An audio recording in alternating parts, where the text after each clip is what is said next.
Hello and welcome. News regarding Pakistan and India continues to dominate news here in Pakistan. First, I'll talk about Pakistan's delegation in the US, and they're going to talk about what India has been up to during Operation Sindoor. I guess Pakistan's case is fairly simple as compared to India, which one needed to justify why did it attack Pakistan in the wake of Pahalgam attack. There's a reason for that, because Pahalgam attack, when happened, India immediately came out with statement that it's Pakistan. Pakistan has done it. Pakistan is behind it. And then they resorted to these strikes inside Pakistan. So when India goes out and tells the world that it's Pakistan who's committing terrorism, who's an aggressor, it does not really gel, because India first needed to give the world some shred of evidence as to who is behind Pahalgam attack. That has not happened. So Pakistan's case is tell the world that, one, India is an aggressor and it has attacked Pakistan. And that is not a small affair, attacking another country. Second, I believe Pakistan also needs to tell the world that Kashmir has been on the back burner, that Kashmir is under India's military rule, and that India needs to sit down, come to the table and talk about all these issues. So pretty powerful delegation, I must say. Let me give you the composition of it. It is headed by former Foreign Minister Bilawal Bhutto Zardari, and you've got former Ambassador to the US, Sherry Rahman, and then you have a former State Minister, Hinare Bani Khar. They're all part of this team, and they are going to brief the first, this is pretty important, United Nations Secretary General, and they're also briefing the Organization of Islamic Countries there.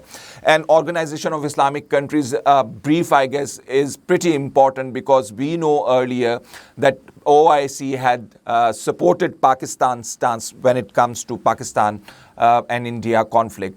I guess it will be really important for the delegation to also highlight the real intentions behind all of this, which is blocking Pakistan's water, diverting its flow, building some sort of structures to store water in violation of the Indus Water Treaty.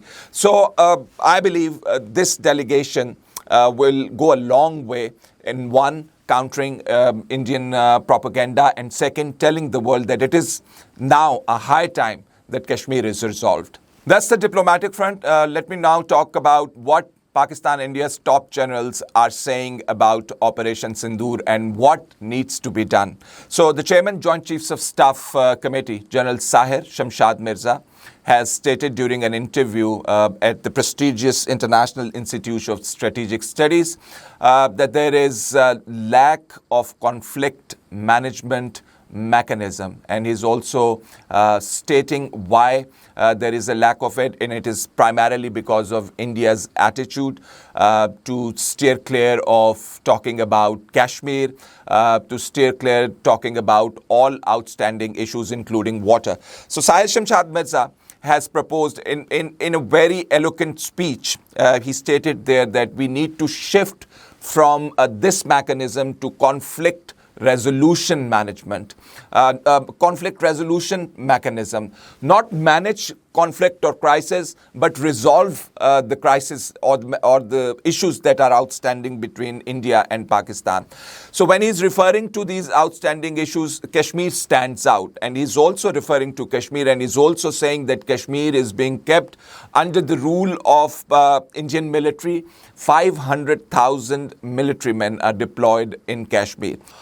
So General Sahir Shamshad Mirza's argument is really in contrast with what the Indian top general is saying, General Anil Chauhan, Chief of Defense Staff. He's saying that India has been dealing with a lot of terrorism and India needs to move forward on that path. So if you don't look at the problem, the root cause, I guess you would always be dealing with something that comes out of that problem, and he is ignoring Kashmir. So while the Pakistani top general is talking about resolving all outstanding issues, the Indian general is talking about taking this conflict forward. So many at home in Pakistan believe the way Pakistan has been dealing with this problem has been a way to respond to India's aggression. And now they're saying, making this argument that Pakistan should come out of this state of mind and tell the India that it also has diplomatic means, it also has firepower, and it cannot continue to respond to India.